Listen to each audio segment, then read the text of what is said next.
Amahubo 122. Ngajabula lapho bethi kimi, "Masiye endlini kaJehova. Izinyawo zethu sezimi emasangweni akho, Jerusalema.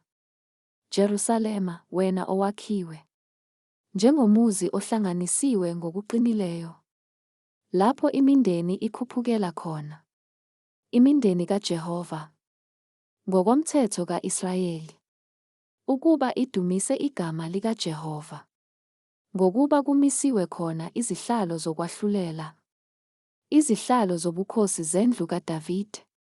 Khulekelani ukuthula kwaseJerusalema. Abakuthandayo bayakuphumelela kahle. Makube khona ukuthula phakathi kwezingange zakho, nenhlanhla ezindlini zakho zobukhosi. Ngenxa yabafowethu nabangane bethu ngizakuthi manje, makube khona ukuthula kuwe.